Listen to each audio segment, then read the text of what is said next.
Hi there, it's Nicole for Lawn Fawn, and today's card showcases some scene building with die cut shapes. Focusing on the new Lawn Fawn stitched kite dies and grassy hillside borders, puffy clouds, and the stitched mountain dies. Lawn Fawn has such a great assortment of different die cut shapes where you can really create a lot of different scenes just with die cuts. The only stamping here is on the greeting along the bottom. I'm going to start by die cutting the stitched kite shape here from a scrap of the Perfectly Plaid pattern paper. I'm also going to be using some Let's Polka in the Meadow paper to die cut another kite so that I'm going to have two pattern paper kites. I'm also going to die cut this same shape from some smooth white cardstock. That's going to give me the outline of the kite so that I can place those pattern paper pieces in there. Now, while I'm die cutting the shape from some smooth white cardstock, I'm also going to die cut some of the puffy cloud dies at the same time. Just lots and lots of die cutting with this particular card. Once I have my clouds, I'm going to go ahead and set this aside for a little bit. This is one of those cards that kind of came together as I worked on it, so I didn't actually die cut everything at one time. I'm going to take some of the rainbow cardstock from Lawn Fawn with the Simon Says stamp Falling Hearts stencil. I'm just going to tape that in place a little bit. I also taped my cardstock in place near the bottom. Then I'm going to take sponge daubers and apply the Merman and Peacock Lawn Fawn inks through the stencil to create that Falling Hearts background. Just a really pretty subtle tone-on-tone background. Originally, and one of the reasons why I didn't die cut all of my pieces as I was, or at first and then put it all together, was I had laid out some of those pieces on my cardstock and I realized I thought it was just a little too plain and a little boring. So I went back and added this stencil background. Just using the two tones of ink gives it a little bit of variation, not a ton, but just a little bit. And pouncing them through using a dauber gives a little bit more control. You could also use an ink blending tool if you wanted to, and you'll get the same result. Once I have the ink applied the way I want, go ahead and remove my stencil.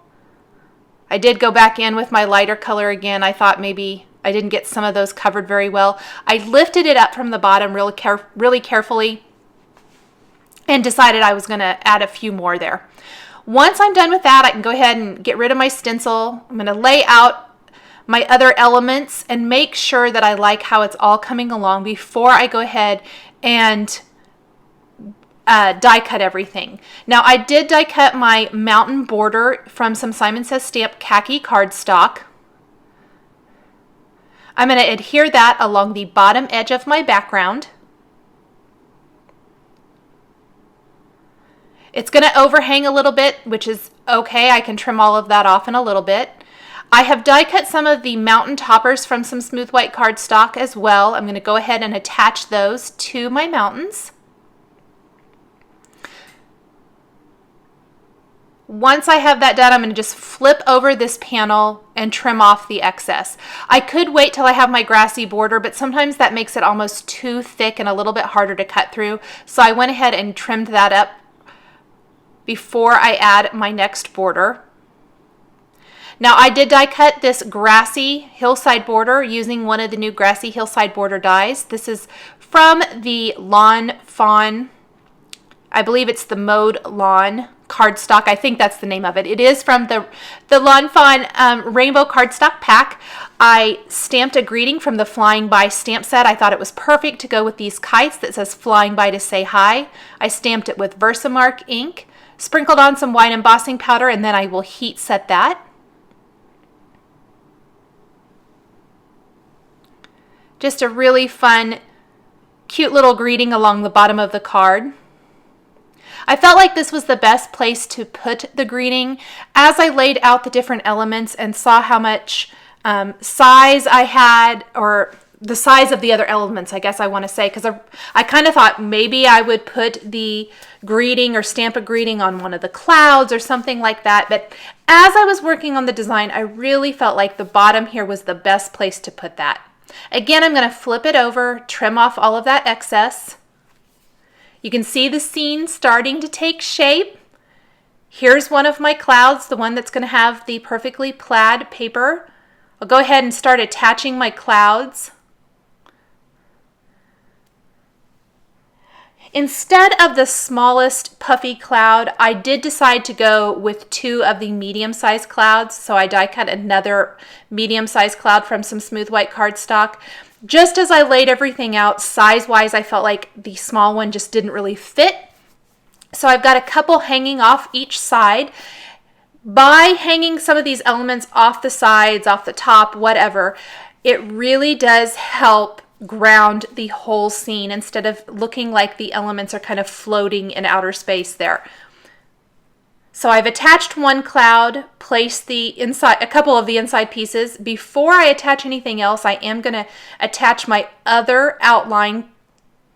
I guess I didn't attach that quite yet. I'm just using some little dots of glue using the Zig 2-way glue pen.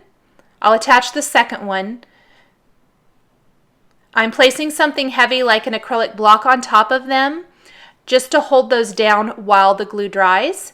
And then I'm adding a little glue in each of those little spaces and replacing those spaces with my pattern paper. You could also use cardstock if you wanted to. I just thought these little scraps of pattern paper really added a fun, interesting touch to the design.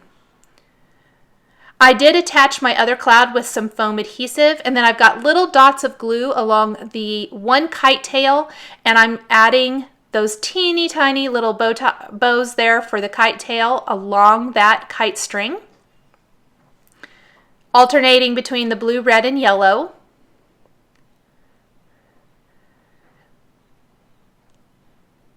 Just make sure I get those positioned so they kind of flow with the same design of the kite string. Again, I'm going to flip my panel over and trim off anything that is overhanging.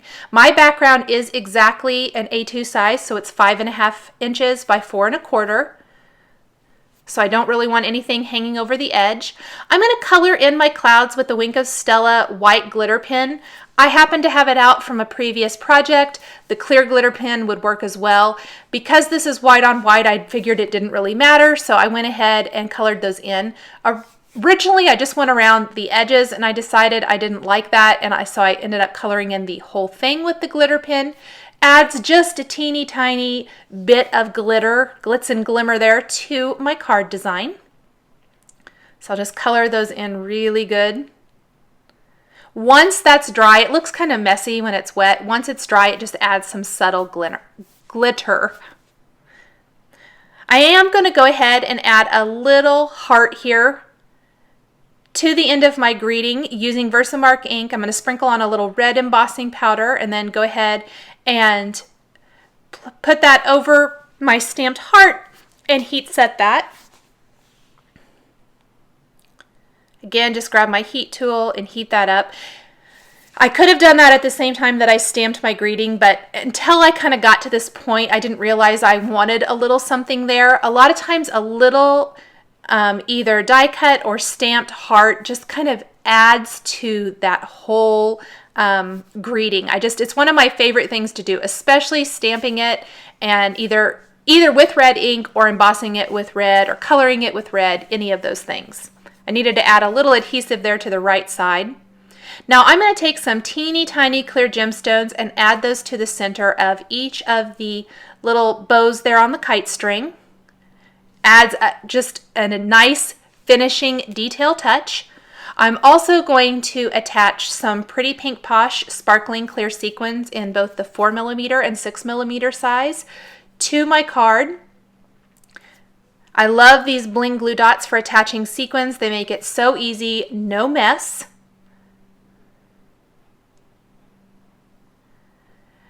I am attaching some Pretty Pink Posh silver heart confetti. This is the mini heart confetti. I absolutely love it. The thing is, I'm using the Ranger Multi Matte Medium to attach these because it's just, they're too small for any other kind of adhesive. And I like the matte medium because it dries clear. It's matte, so it's not shiny if there is a little bit of glue on the outside of the confetti piece or anything like that. I'm using the quick stick tool. I'm actually using the not sticky end. I'm using the clear end to pick those up and attach those to my card. This keeps my fingers out of it because these pieces are so teeny tiny. I think it's really hard to kind of keep your fingers out of it. The quick stick tool is amazing for being able to pick up all those little pieces and put them right where you want them to go. Once I have all of those in place, and I did add quite a scattering, kind of just along that same line that the kites are floating there in the sky, I am going to go ahead and take those teeny tiny clear gemstones that I used on the kite bows and place those in the center of my sequins. Just another small little way to dress those up a little bit. I love these little tiny sequins. I'll go ahead and attach my whole panel now to a top fold white card base, and that will finish up my scene building card with die cuts. Thanks for watching this video showcasing the new Lawn Fawn stitched kite dies and grassy hillside border dies. The supplies I've used are listed and linked below the video on YouTube. Here are a couple more Lawn Fawn videos you might be interested in. Please subscribe for weekly card making and stamping videos. Thanks for watching, and we'll catch you next time.